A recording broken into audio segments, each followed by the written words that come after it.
السلام علیکم پیارے دوستو، زلفی نالج لینڈ میں خوش آمدید۔ سلطان صلاح الدین ایوبی رحمۃ اللہ علیہ اسلامی لشکر نے حیرت انگیز شجاعت کا مظاہرہ کیا اور صلیبیوں کے منہ پھیر کر رکھ دیے۔ عیسائی سپہ سالار گاڈفرے اپنے خیمے میں اس طرح ٹہل رہا تھا کہ اس کے چہرے پر وحشت برس رہی تھی۔ پھر جب اس کا نائب ڈیرک خیمے میں داخل ہوا تو گاڈفرے کسی جنونی انسان کی طرح اس پر برس پڑا۔ تیری ساری اطلاعات غلط تھیں، 1000 سپاہی 50,000 فوجیوں کا مقابلہ کس طرح کر سکتے ہیں؟ یقیناً مسلمان تعداد میں ہمارے برابر ہیں۔ نائب سالار ڈیرک قسمیں کھا کھا کر گاڈفرے کو یقین دلاتا رہا کہ اس کی فراہم کردہ معلومات حرف بہ حرف درست ہیں۔ ابھی یروشلم کا ایک عیسائی یہ خبر لے کر آیا تھا کہ ہم دست بدست جنگ میں مسلمانوں پر غالب نہیں آ سکیں گے، پھر ہمیں کس طرح غلبہ حاصل ہوگا؟ گاڈفرے نے اپنے نائب ڈیرک کو ایک غلیظ گالی دیتے ہوئے کہا، اس شخص کا کہنا ہے کہ افتخار الدولہ نے بڑی ذہانت سے اپنے دفاعی مورچے ترتیب دیے ہیں۔ ڈیرک ایک ایک لفظ پر زور دیتے ہوئے بول رہا تھا۔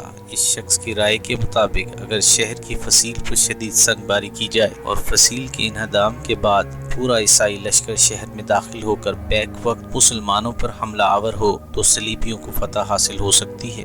یہ ایک اچھی خبر تھی جسے سن کر گاڈفرے کے چہرے کا تناؤ کم ہو گیا اور اس کے ہونٹوں پر خفیف سی مسکراہٹ ابھر آئی۔ پھر دوسرے دن گاڈفرے نے اپنے سپاہیوں کو حکم دیا کہ وہ روز و شب کام کر کے بڑی تعداد میں منجنیقیں تیار کریں۔ پھر جب عیسائیوں کو یہ نیا اسلحہ تیار ہو گیا تو گاڈفرے کے حکم پر شدید سنگ باری کی گئی۔ ویڈیو پسند آنے کی صورت میں ویڈیو کو لائک کریں، چینل کو سبسکرائب کریں اور بیل آئیکن کو ضرور کلک کر دیں تاکہ ہماری نئی آنے والی ویڈیوز کا نوٹیفیکیشن آپ کو مل سکے۔ کئی دن کی مسلسل کوششوں کے بعد شہر کی فصیل میں 2-3 شگاف پڑ گئے، مگر مجاہدین اسلام نے صلیبیوں کو اندر داخل نہ ہونے دیا۔ شہر کا یہ محاصرہ 40 دن تک جاری رہا۔ اس دوران میں عیسائی سالار گاڈفرے نے کئی چالیں چلی مگر وہ شہر پر قبضہ کرنے میں ناکام رہا۔ یروشلم کے عیسائی بھیس بدل کر گاڈفرے کے لشکر میں جا رہے تھے اور افتخار الدولہ کے دفاعی انتظامات کی خبریں دے رہے تھے۔ بالآخر گاڈفرے نے اپنا پورا لشکر سمیٹ کر جنگ میں جھونک دیا۔ 12 گھنٹے تک مسلسل لڑائی ہوتی رہی مگر صلیبی مسلمانوں پر غالب نہ آ سکے، یہاں تک کہ عیسائی لشکر پر مایوسیوں کے بادل چھانے لگے۔ اکثر عیسائی سپاہیوں کی زبان پر ایک ہی جملہ تھا، اب کوئی طاقت یروشلم کو فتح نہیں کر سکتی۔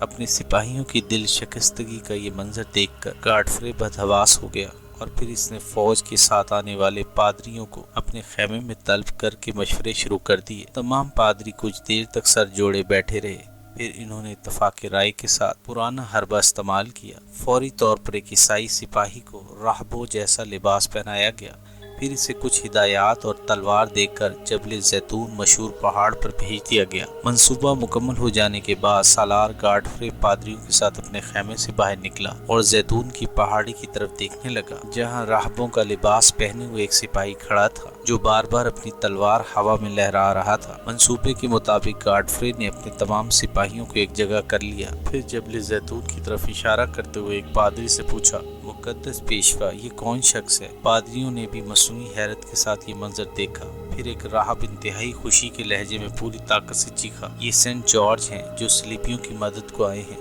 اور تلوار کے اشارے سے کہہ رہے ہیں کہ پوری طاقت سے حملہ کرو، میں تمہارے ساتھ ہوں اور یروشلم تمہارا ہے۔ سینٹ جارج عیسائیوں میں ایک بڑا عبادت گزار شخص تھا جسے عیسائی ولی کا درجہ دیتے تھے۔ سینٹ جارج کو جرسس بھی کہا جاتا ہے۔ پادری کی جذباتی تقریر سن کر عیسائی سپاہیوں کے مذہبی جذبات جنگل کی آگ کی طرح بھڑک اٹھے، پھر انہوں نے وحشیانہ انداز میں مسلمانوں پر حملہ کیا۔ شہر میں رہنے والے عیسائیوں کی مخبری کے باعث افتخار الدولہ کے تمام دفاعی مورچے درہم برہم ہو کر رہ گئے اور صلیبی شہر میں داخل ہو گئے۔ پھر گھمسان کا رن پڑا۔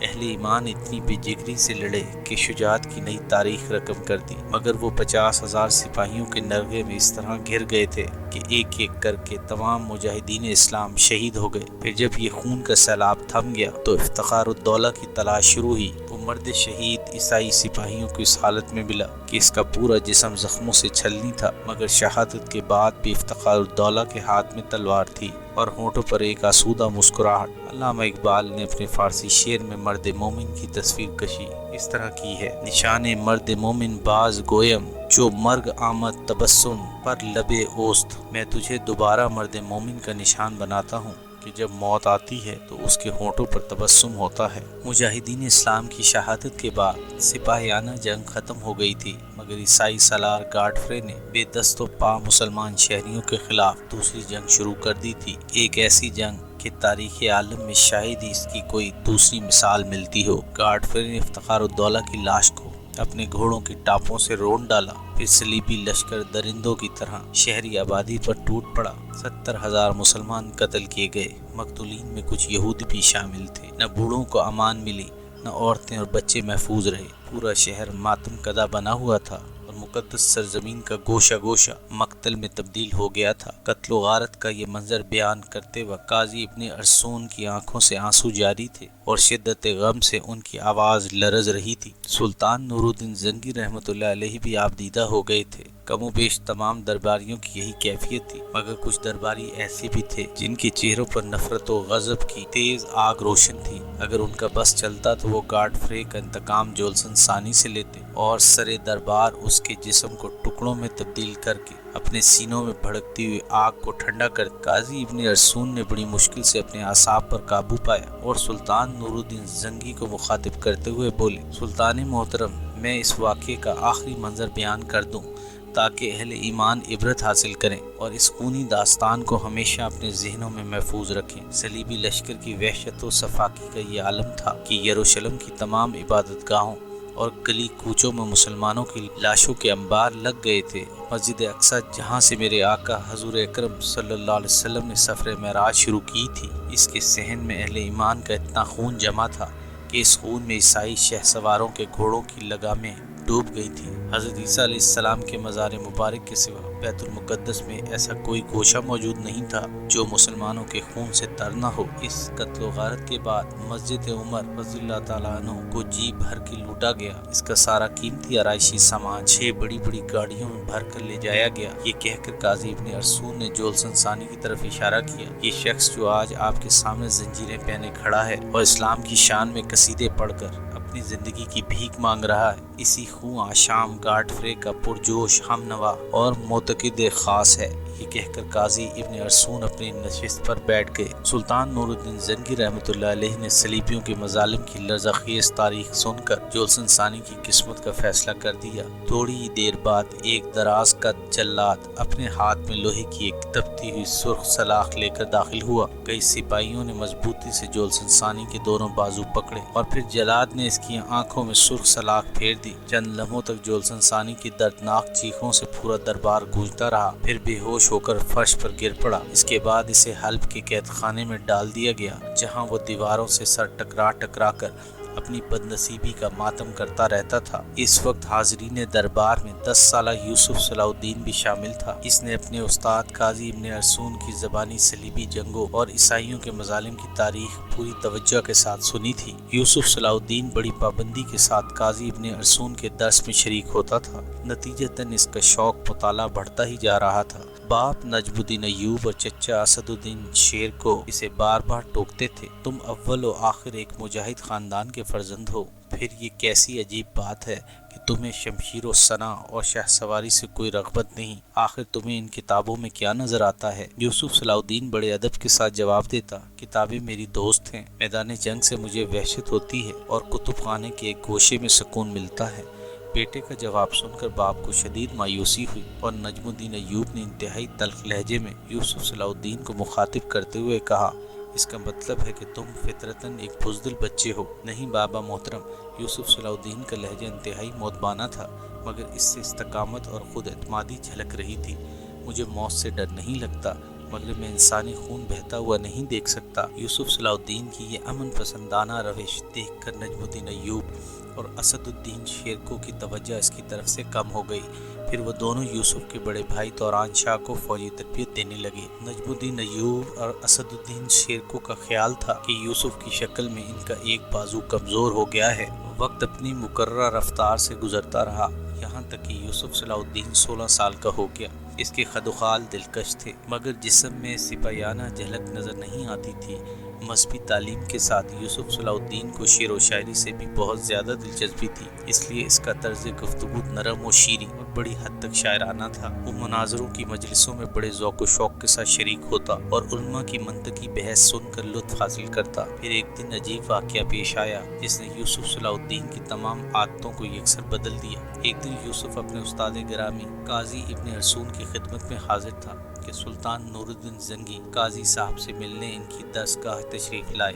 یوسف صلاح الدین کی ظاہری شخصیت نے سلطان موصوف کو بہت زیادہ متاثر کیا۔ شام کے حکمراں کے ذہن میں بار بار ایک ہی خیال ابھرتا تھا کہ یہ کوئی غیر معمولی جوان ہے۔ پھر جب سلطان کو یہ معلوم ہوا کہ دلکش شخصیت کا مالک یہ نوجوان اس کے سپہ سالار نجم الدین ایوب کا بیٹا ہے تو اس کا تاثر گہرا ہو گیا۔ پھر جب سلطان نور الدین زنگی قاضی ابن ارسون سے امور مملکت پر طویل گفتگو کر کے رخصت ہونے لگے تو انہوں نے یوسف صلاح الدین کو مخاطب کرتے ہوئے کہا، تم پابندی کے ساتھ ہمارے دربار میں حاضری دیا کرو۔ نجم الدین ایوب کے گھر میں یہ خبر بڑی مسرت کے ساتھ سنی گئی کہ اس کے چھوٹے بیٹے یوسف صلاح الدین کو سلطان نور الدین زنگی نے اپنے دربار میں حاضر ہونے کا حکم دیا ہے۔ قدرت یہ موقع کسی خوش نصیب کو دیتی ہے کہ خود حاکم وقت اسے طلب کرے، ورنہ لوگ تو اسی حسرت پہ مر جاتے ہیں کہ وہ حکمراں کے دروازے تک ہی پہنچ جائیں۔ نجم الدین ایوب نے 16 سالہ یوسف صلاح الدین کو نصیحت کرتے ہوئے کہا، قسمت نے تمہیں ایک سنہری موقع فراہم کر دیا، اب یہ تم پر منحصر ہے کہ تم اس سے کس قدر فائدہ اٹھاتے ہو۔ یوسف نے حیرت سے باپ کی طرف دیکھا۔ فائدہ اٹھانے سے آپ کی کیا مراد ہے بابا محترم؟ یہی کہ حاکم کے مزاج کو پہچانو اور ہر وقت اس کی خوشنودی حاصل کرنے کی کوششوں میں لگے رہو تاکہ ایک دن بڑے منصب پر پہنچو اور بڑے جاگیردار بن جاؤ۔ بابا محترم، مجھے یہ دربارداری کی رسمیں اور مصاحبت کے یہ انداز پسند نہیں۔ یوسف صلاح الدین نے انتہائی باوقار لہجے میں جواب دیا، میں علماء کی مجلسوں اور کتب خانہ کے پرسکون ماحول کا دلدادہ ہوں۔ بیٹے کا جواب سن کر نجم الدین حیرت زدہ ہو گئے، تو پھر کیا تم سلطان کے دربار میں حاضری نہیں دو گے؟ میں دربار میں حاضری دوں گا، مگر اس لالچ میں نہیں کہ مجھے بڑے عہدے و منصب اور جاگیریں حاصل ہو جائیں۔ یوسف صلاح الدین کے لہجے سے عالمانہ شان جھلک رہی تھی کہ آخر وہ قاضی ابن ارسون جیسے عالم کا ممتاز ترین شاگرد تھا۔ میں صرف اس لیے دربار میں جاؤں گا کہ سلطان عماد الدین زنگی مرحوم کے ہمارے گھرانے پر بڑے احسانات ہیں، یہ کہہ کر یوسف صلاح الدین چلا گیا۔ بیٹے کے اس جواب نے نجم الدین ایوب کو مزید حیرت میں مبتلا کر دیا تھا۔ آپ کیا سوچ رہے ہیں؟ زبیدہ نے شوہر کو خیالات میں گم پا کر پوچھا۔ تم نے اپنے بیٹے کا جواب سنا؟ نجم الدین ایوب کے لہجے سے ہلکی سی تلخی جھلک رہی تھی۔ میں تو بہت خوش ہوئی اس لیے کہ مجھے اپنے بیٹے سے اسی جواب کی امید تھی۔ زبیدہ کے لہجے سے انتہائی مسرت کا اظہار ہو رہا تھا۔ آپ نے یوسف کی شدت احساس دیکھی اور اس کے جذبہ غیرت کا اندازہ کیا۔ اگرچہ وہ اس وقت بہت کم سن تھا لیکن اسے ابھی تک سلطان مرحوم کے احسانات یاد ہیں۔ میں اس بات سے کب انکار کر رہا ہوں۔ نجم الدین ایوب کا لہجہ نہایت خوش تھا۔ ایک باپ کی دلی خواہش ہوتی ہے کہ اس کا بیٹا اونچے سے اونچا مقام حاصل کرے، لیکن یوسف کے جواب نے مجھے بہت مایوس کیا ہے۔ آخر اس نے ایسی کون سی بات کہہ دی ہے جسے سن کر آپ اپنے دل میں ایک گرانی محسوس کر رہے ہیں؟ زبیدہ کے لہجے سے صاف جھلک رہا تھا کہ وہ اپنے بیٹے یوسف صلاح الدین کی طرفداری کر رہی ہے۔ میں اپنے اس بیٹے میں نوجوانوں جیسا جوش نہیں دیکھتا۔ نجم الدین ایوب کا لہجہ بدستور تلخ تھا۔ اس کے اندر ترقی کرنے اور آگے بڑھنے کی تڑپ نظر نہیں آتی۔ وہ 16 سال کی عمر میں بوڑھوں جیسا نظر آتا ہے، ہر وقت کھویا اور دنیا سے بیزار۔ کتابوں نے اسے کہیں کا نہیں رکھا۔ یہ کہہ کر نجم الدین ایوب چلا گیا اور زبیدہ اپنے بیٹے کی سربلندی کے لیے دعائیں کرنے لگی۔ جب پہلے دن یوسف صلاح الدین سلطان نور الدین زنگی کے دربار میں داخل ہوا تو اسے سلطان کے حکم پر عمرہ کی سب سے اگلی قطار میں بٹھایا گیا۔ سلطان کے سارے عمرہ تجربہ کار بھی تھے اور کسی حد تک سن رسیدہ بھی۔ ان میں سے کوئی امیر بھی 40 سال سے کم نہیں تھا، اس لیے ان تمام سرداروں نے ایک 16 سالہ نوجوان کو اپنی صف میں بیٹھا دیکھ کر شدید حیرت کا اظہار کیا۔ ان امیروں میں ایک شخص ابن مرقوم بھی تھا جو فطرتاً حاسد اور کینہ پرور تھا۔ اس نے یوسف صلاح الدین کو انتہائی ناپسندیدہ نظروں سے دیکھا اور دل ہی دل میں سلطان نور الدین زنگی کی اس کرم نوازی پر پیچ و تاب کھانے لگا، مگر یوسف صلاح الدین درباری عمرہ کے جذبات اور قیاس آرائیوں سے بے نیاز خاموشی سے اپنی نشست پر بیٹھا رہا۔ پھر یوں ہوا کہ گزرتے دنوں کے ساتھ سلطان نور الدین زنگی یوسف صلاح الدین کے قریب ہوتا چلا گیا۔ یہ صورتحال دیکھ کر دوسرے عمرہ تو خاموش رہے، مگر امیر بن مرقوم سے برداشت نہ ہو سکا اور ایک دن وہ تنہائی میں سلطان سے عرض کرنے لگا، آخر آپ اس نوعمر لڑکے میں ایسی کون سی صلاحیت پاتے ہیں کہ جس کے باعث دوسرے عمرہ کو نظر انداز کیا جا رہا ہے؟ سلطان نور الدین زنگی نے بڑی حیرت سے امیر ابن مرقوم کی طرف دیکھا ہم نے کسی امیر کی حق تلفی کی۔ سلطان کی آواز معمول سے زیادہ تیز تھی۔ سلطان سے زیادہ رعایا کے حقوق ادا کرنے والا اور کون ہو سکتا ہے؟ امیر ابن مرقوم انتہائی خوشامدانہ لہجے میں کہا، ہم نے اپنے کسی امیر کو اس کے منصب سے ہٹایا۔ اب کی بار سلطان نور الدین زنگی کی آواز میں تیزی کے ساتھ تلخی بھی شامل تھی۔ امیر ابن مرقوم حاسد و کینہ پرور ہونے کے ساتھ ساتھ انتہائی شاطر و عیار انسان بھی تھا۔ اس نے فوراً سلطان کے بگڑے ہوئے تیوروں کا اندازہ کر لیا، اس لیے لہجہ بدل کے بولا، سلطان محترم سے زیادہ اپنے عمرہ پر بارش کرم کرنے والا اور کون ہوگا؟ پھر وہ کون لوگ ہیں جو ہماری بے توجہی کی شکایت کر رہے ہیں؟ سلطان نور الدین زنگی کے لہجے سے ناگواری کا رنگ جھلک رہا تھا۔ وہ لوگ سامنے کیوں نہیں آتے؟ کیا انہوں نے تمہیں اپنا سفیر بنا کر بھیجا ہے؟ سلطان کی آواز مزید تلخ ہو گئی تھی۔ امیر ابن مرقوم گھبرا گیا، مگر اس کے عیار ذہن نے فوراً ہی نئی کروٹ لی اور بگڑی ہوئی بات کو سنوارنے کی کوشش کی۔ وہ سلطان کے روب و جلال سے ڈرتے ہیں، اس لیے سامنے بات کرنے کی ہمت نہیں پاتے۔ رہا غلام تو وہ دل و جان سے سلطان ذیشان کے ہر فیصلے کو قبول کرتا ہے۔ بظاہر بات ختم ہو گئی تھی، مگر ابن مرقوم کے دل میں یوسف صلاح الدین کی طرف سے گرہ پڑ گئی تھی۔ وہ اس خاموش تباہ نوجوان کو اپنے لیے خطرہ سمجھ رہا تھا۔ پھر ایک دن سلطان نور الدین زنگی نے تنہائی میں یوسف صلاح الدین سے پوچھا، کیا تم چوگان کھیلنا جانتے ہو؟ سلطان محترم، مجھے شاہ سواری کا فن آتا ہے، مگر اس کھیل سے مجھے کوئی دلچسپی نہیں۔ یوسف نے ادب و احترام کے ساتھ عرض کیا، میں چوگان کا دل دادا ہوں۔ سلطان نور الدین زنگی نے پرجوش لہجے میں کہا، یہ مردانہ کھیل بھی ہے اور مجاہدین کے لیے ایک قسم کی عبادت بھی، اس لیے تم بھی چوگان کھیلا کرو۔ سلطان نور الدین زنگی کو عشق کی حد تک چوگان کے کھیل سے دلچسپی تھی۔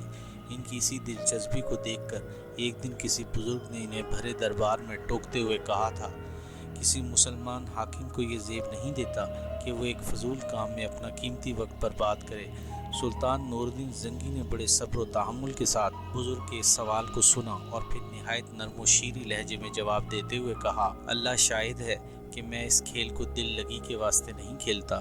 چوگان میرے لیے ایک ورزش ہے، کیونکہ ایک مجاہد ہمیشہ جنگ میں مصروف نہیں رہتا۔ جب میں یہ کھیل کھیلتا ہوں تو میرا گھوڑا کسی دشمن پر اچانک حملے کے لیے تیار رہتا ہے۔ بزرگ نے بڑی حیرت کے ساتھ سلطان نور الدین زنگی کا جواب سنا اور بڑے والہانہ انداز میں بولے، اللہ سلطان کی عمر دراز کرے، شاید ہی کسی حاکم نے اللہ کی رضا حاصل کرنے کے لیے یہ کھیل کھیلا ہو۔ یہی وجہ تھی کہ سلطان نور الدین زنگی نے یوسف صلاح الدین کو چوگان کھیلنے کا مشورہ دیا تھا۔ قدرتی طور پر یوسف بہترین شاہ سوار تھا، نتیجتاً اس نے چند ماہ کی محنت کے بعد چوگان جیسے مشکل کھیل میں بھی مہارت حاصل کر لی۔